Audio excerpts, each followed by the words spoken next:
Here, back with, I guess, another review, not an unboxing, but when it comes to the most comfortable shoe that's in my personal collection, there is a new king. There have been several kings, to be honest, but there's a new king now, and that new king is this shoe. Yes, that is the Nike Air Force One React. So, as you can see here, they come in the white box. It's actually kind of weird. I'm never sure what color the box is going to be for an Air Force One. Sometimes they're gray, sometimes they're black, sometimes they're brown. And this time it's the cool white one. This white one is usually like the elevated Air Force One, but anyway, neither here from there. Has Force on the box. You see it has the Air Force One paper, which is always really nice. And then you have the shoes. Fun fact, most of the time when shoes come, the right shoe is always the one that's facing you when you move the tissue paper back. It's always the right shoe, just in case you guys hadn't really paid attention to that. Now, the beauty of the Air Force One React is it takes a classic silhouette, a sneaker that we've all grown to love, a sneaker that we all appreciate. It has high praise in the sneaker community. No matter where you are on that spectrum, you've probably seen a pair of Air Force Ones, you've wanted a pair of Air Force Ones, or you know somebody that has a pair of Air Force Ones. They're that classic of a sneaker. They released back in the 80s. They originated on the actual basketball court, so they have a lot of history as far as being actual basketball shoes. If you follow Rasheed Wallace, he actually still played in the Air Force One, which I think is crazy, you know, through the end of his career. But again, NBA guys are actually getting different inserts inside of their shoes, so it was probably a bit more comfortable. But for this one, the Air Force One React, it's definitely not a basketball shoe. It's more of a lifestyle shoe. It's set in the low top form, which even pushes it further into the lifestyle realm than being an actual high top or mid, which is generally what the Air Force One was when it came to people actually playing basketball inside of them.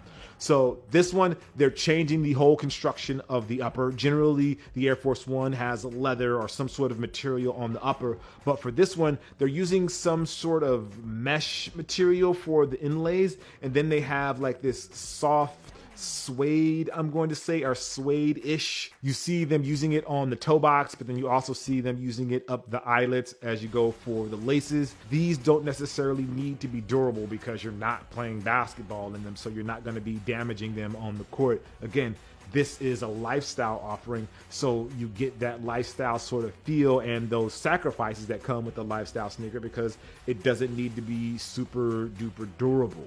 Something that you notice right away with this version is the Nike swoosh. The Nike swoosh is over exaggerated and it's big. It's very on brand with the sort of Nike swooshes that we see these days, which I think is actually cool that Nike is playing a lot more with the way that the Nike swoosh looks by flipping it around, turning it upside down and moving it in different places on the shoe.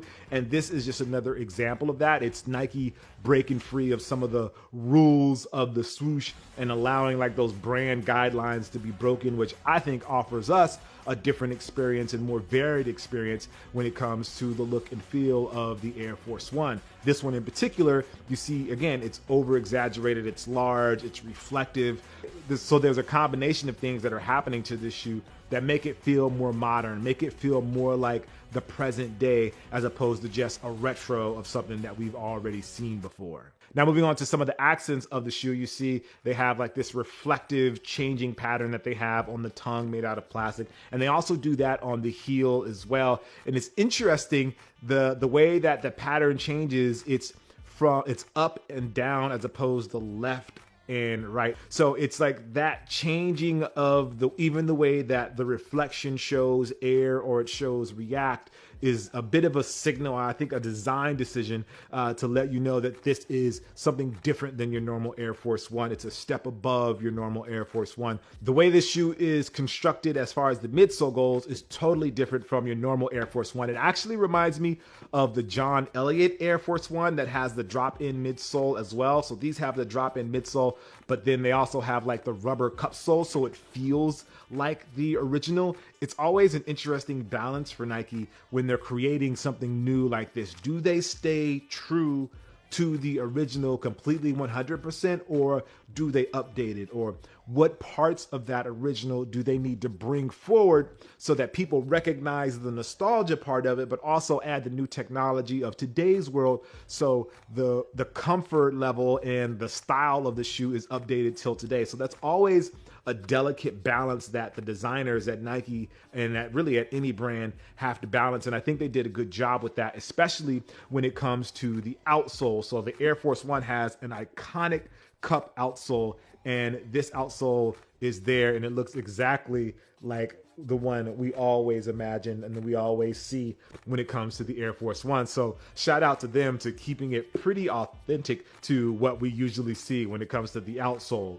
Now, the insole is huge. This drop-in midsole is fantastic. You see it's obviously thicker here at the heel, but that is to accommodate for the air unit that they have there at the back. Obviously, it's the Nike Air Force One React, so you got to keep the air in there. And Nike could have included the air inside of the outsole, but you would have lost some of the feeling, I think, and that's why they included it here in the midsole. You see it trails off here towards the toe, and if I had one complaint about this, it's that it trails off so much at the toe. Walking in these and trying these on, you can feel so much of the cushioning here in the heel, but you lose a lot of that sensation here at the toe. I'm not exactly sure why they decided to go so slim here.